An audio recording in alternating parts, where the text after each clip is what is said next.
For him, the war was not a memory, it was the only reality. This exposition introduces Private Erickson, whose present-day life is a thin veil over the profound trauma of the Vietnam War. The narrative establishes a grim, tense tone and the central themes of memory and moral injury by plunging him and the audience into the oppressive psychological landscape of the jungle. Please listen to the Chapter 1, Echoes of Green. A soldier's present is haunted by the inescapable trauma of his past. The rhythmic clatter of the wheels is a mechanical heartbeat. On a commuter train slicing through the gray morning of San Francisco, an older man named Erickson sits with his eyes closed. The bay water flashes past the window, a forgotten film strip he doesn't see. The real cinema is playing behind his eyelids, a nightmare of suffocating green, the thick scent of rot and cordite. He sees the terrified face of a young Vietnamese woman, a memory burnished by decades of guilt. The train lurches, the world shatters.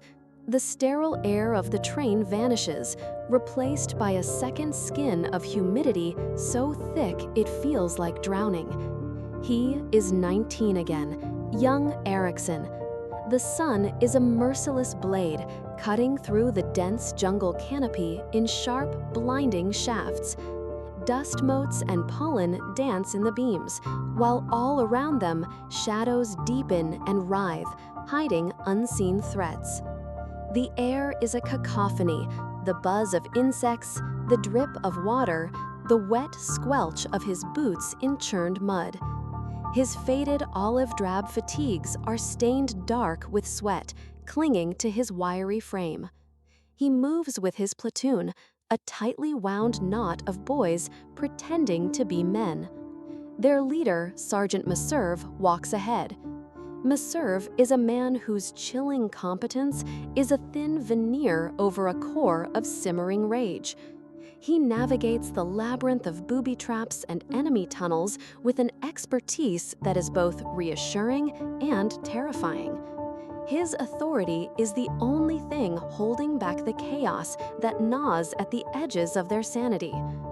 Erickson stands slightly apart from the others, his posture a physical wall against the world. His shoulders are hunched, his body coiled with a mix of fear and an anger he cannot voice. The M16 rifle in his hands feels impossibly heavy, a tool of a purpose he no longer understands. It is both security and torment. The jungle towers over them, ancient and indifferent, an ocean of green that has swallowed them whole. For Erickson, this is not a memory. This oppressive, terrifying past is more real than the train carrying his older self away from it. This is the place where his nightmares are born, and it is the only place he truly lives. Thank you for watching this program. If you find it interesting, don't forget to subscribe so that I have the motivation to continue telling the next parts.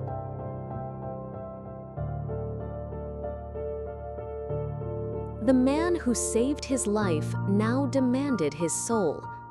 This chapter establishes the core conflict as Sergeant Meserve's monstrous proposal tests Private Erickson's loyalty and ignites his moral dissent. The grim, tense atmosphere highlights the theme of power's corruption and the profound moral decay brought on by war. Please listen to the Chapter 2, The Proposition. A debt of life becomes a chain of complicity. The air in the hutch was a physical weight, thick with the smell of canvas, sweat, and the damp rot of the jungle. A single lantern cast long dancing shadows, making the cramped space feel even more claustrophobic. Just days ago, Sergeant Meserve had plunged into the dark earth to pull Erickson from a collapsed tunnel, a god in the flesh, dragging him back to the world of the living.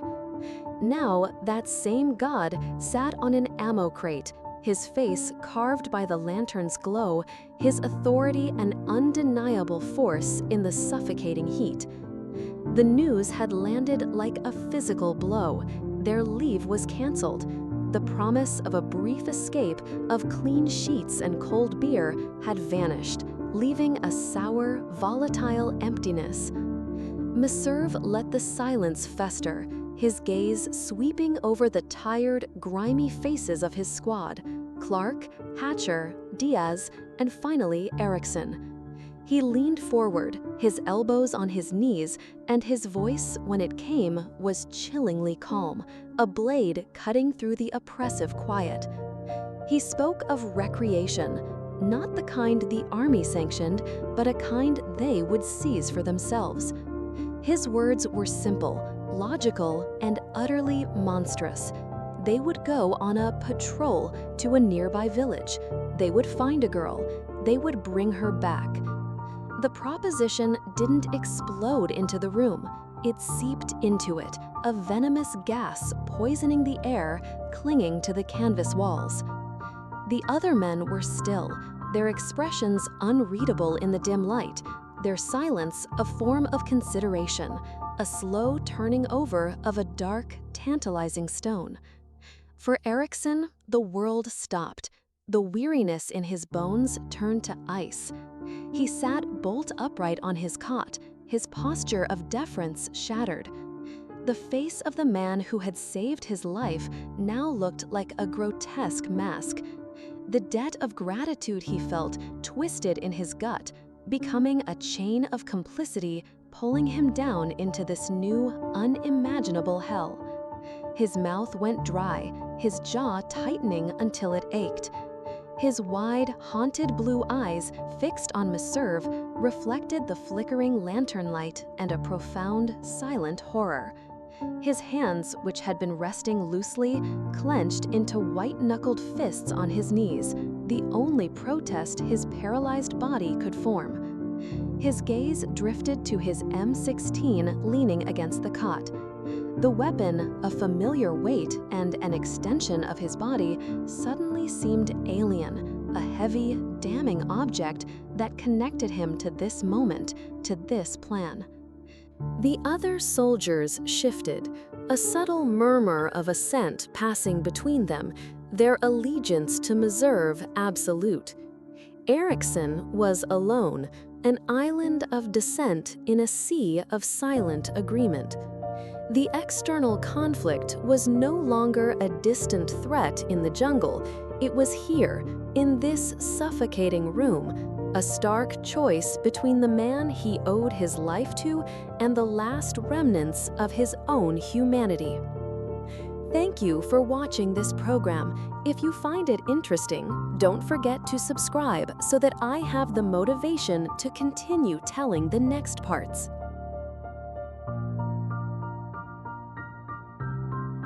In the jungle's dark, his silence was the loudest crime. This harrowing scene depicts the central atrocity of the rising action, capturing the squad's descent into moral decay. Through the lens of Erickson's horrified paralysis, the narrative explores the profound dread of complicity and the birth of a deep, scarring moral injury, setting the stage for his isolation and internal conflict. Please listen to the Chapter 3, The Abduction of Tran, a soldier's silent horror. The jungle held its breath under a black velvet sky. No moon offered guidance, only a heavy, wet air that promised a rain that would not fall. Through the tall grass, mud-caked boots moved with a disciplined, predatory cadence. They were a hunting party, and they closed in on a small, thatch-roofed hooch that stood fragile and alone in the oppressive dark. At the front, Sergeant Meserve's hand sliced downward in a sharp, silent command. The squad flowed around the flimsy door, a single organism of grim purpose. There was no warning, only the sharp crack of a boot against wood. The doorframe splintered and burst inward, a violent intrusion into the quiet night.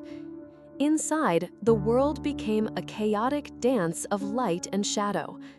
A flashlight beam slashed through the darkness, sweeping past simple earthen pots and woven mats before landing on two figures huddled in a corner. A mother and her teenage daughter, Tran, were frozen in its glare, their eyes wide with a terror that needed no translation.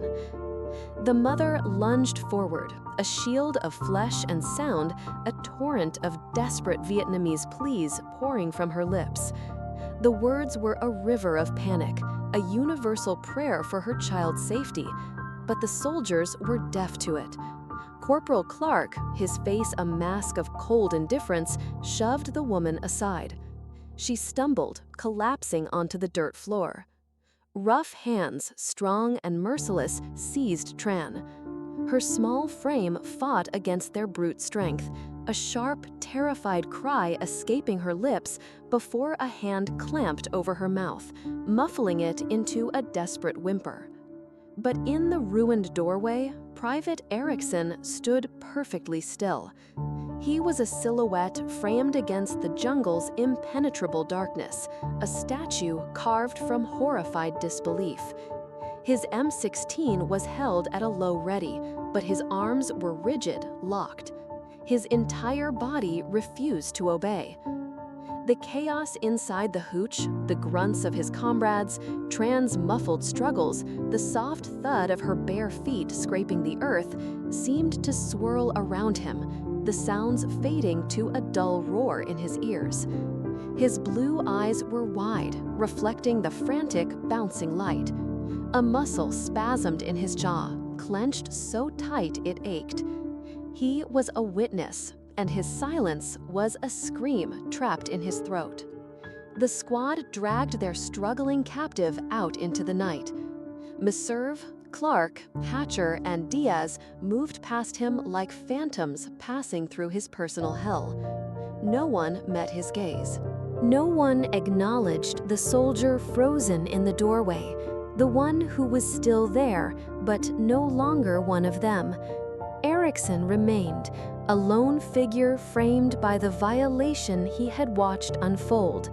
The sounds of the squad and their prize receded into the jungle, swallowed by the chirping of crickets. All that was left was the sound from within the dark, empty hooch, the heartbroken, solitary weeping of a mother. The sound washed over him, the first wave in a tide of guilt that would drown him for years to come. Thank you for watching this program. If you find it interesting, don't forget to subscribe so that I have the motivation to continue telling the next parts.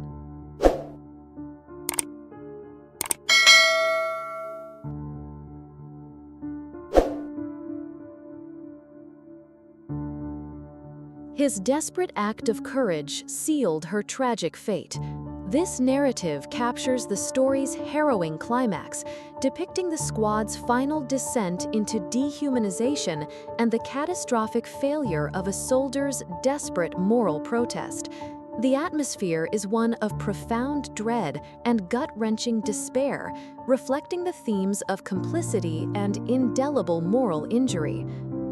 Please listen to the Chapter 4, Echoes on the Bridge, the Apex of Atrocity.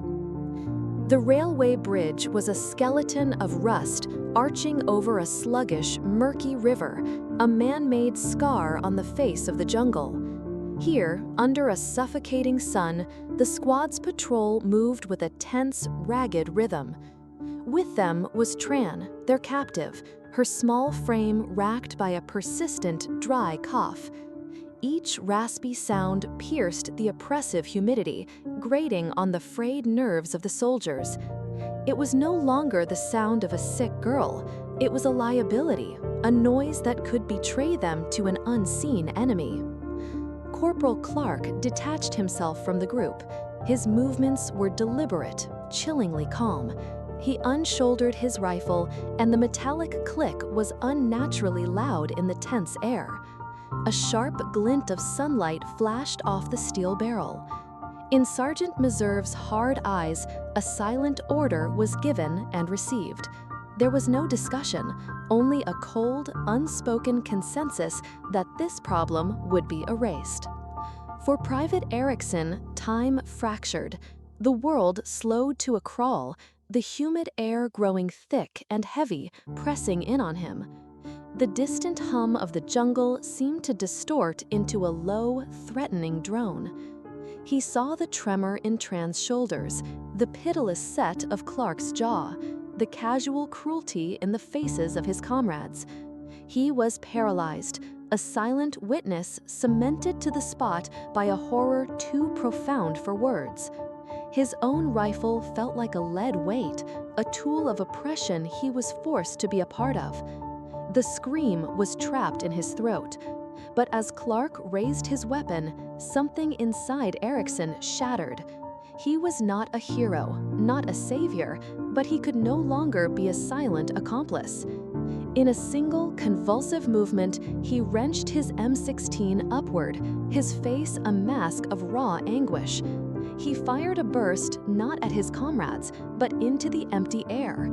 The deafening roar was a desperate, chaotic attempt to break the spell, to create a diversion, to shatter the horrific inevitability of the moment. The sudden violence unleashed a storm of panic. The squad, their nerves ignited, spun around, their paranoia searching for a target. In a chaotic flurry of shouts and muzzle flashes, their fear found its focus. They turned their weapons on Tran. Her body lurched, broken by the impacts, and pitched sideways off the bridge. She disappeared into the dark water below with a faint splash that was immediately swallowed by the jungle's returning silence. The acrid smoke of gunfire hung in the air like a shroud. Erickson stood frozen amidst it, his rifle lowered, a solitary monument to his own devastating failure. Thank you for watching this program. If you find it interesting, don't forget to subscribe so that I have the motivation to continue telling the next parts.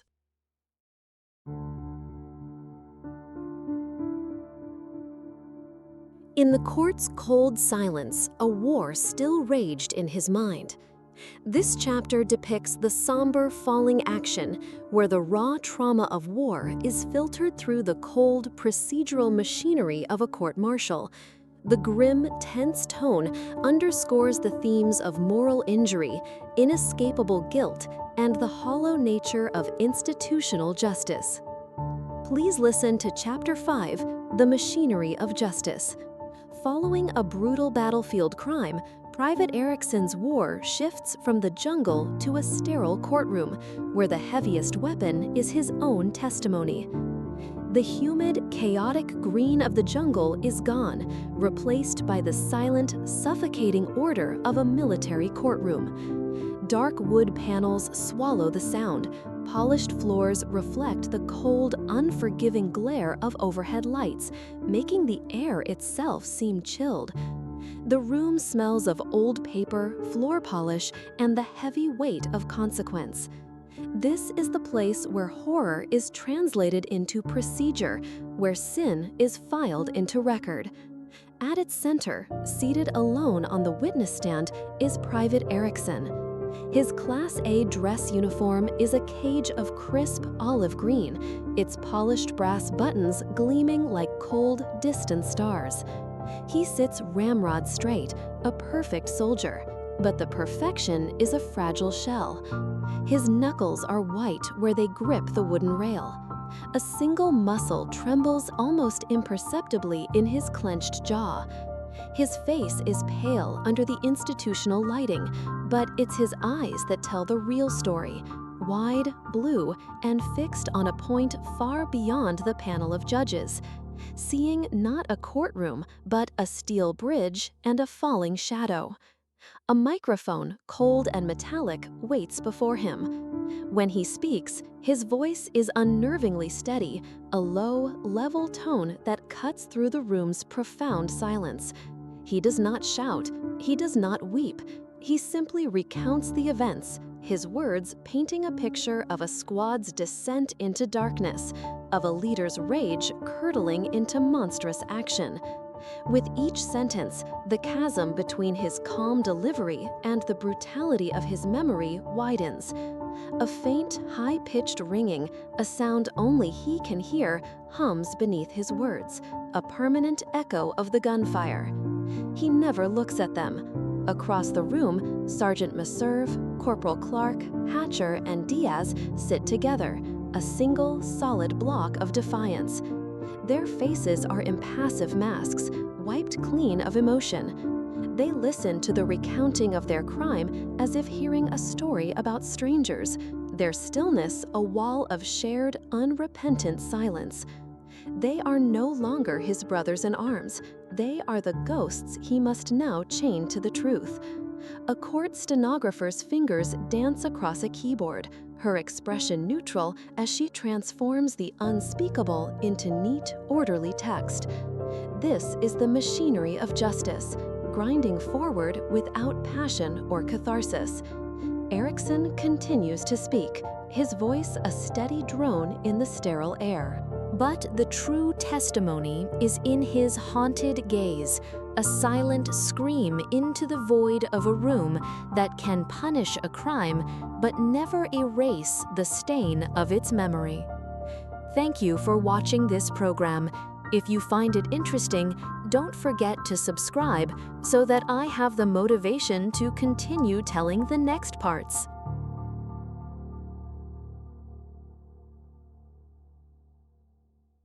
A clear, formal, and knowledgeable voice, a lifetime of guilt acknowledged. This chapter serves as the story's resolution, where the haunted protagonist, Erickson, finds a fragile moment of closure for his lifelong trauma. The somber, melancholic tone gives way to a flicker of hope through an unexpected, gentle encounter with a stranger, symbolizing that even the deepest wounds can be acknowledged. Please listen to the Chapter 6, The Scarf and a Stranger's Grace. The relentless rhythm of the train pulls the old soldier, Erickson, from the depths of his memory. The suffocating green of the jungle recedes, replaced by the muted grays of a San Francisco morning, but the nightmare's humid residue clings to him, a lifelong ghost. His face, reflected in the window, is a map of deep lines, each one a testament to unresolved sorrow. His silver-gray hair is neat, his dark jacket inconspicuous. He is a man trying to be unseen. The train's brakes screech as it glides into a station, the sound jolting him. A young woman, a student with a backpack slung over her shoulder and bright, intelligent eyes, gets up to leave. As she moves toward the door, a scarf slips from her bag and falls silently to the drab floor. It is a slash of vibrant crimson, a living thing in a world of weary, washed-out colors. She steps onto the platform, oblivious, disappearing into the morning bustle. Erickson stares at the splash of color on the scuffed floor. For a lifetime, he has been a man defined by inaction, paralyzed by the memory of a crime he witnessed but could not stop. Now, an impulse he thought long dead stirs within him. With a stiffness in his joints that speaks of both age and hesitation, he pushes himself up. His hand trembles slightly as he stoops to retrieve the soft woolen fabric. He follows her out onto the platform, the cool, damp air and the muffled station announcements a world away from the one he just left in his mind. "Miss," he calls out, his voice raspy, a sound he rarely uses.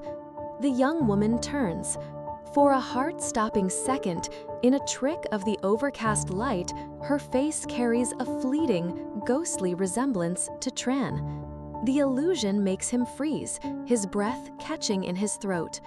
He holds out the scarf, a simple, kind gesture he was unable to offer decades ago.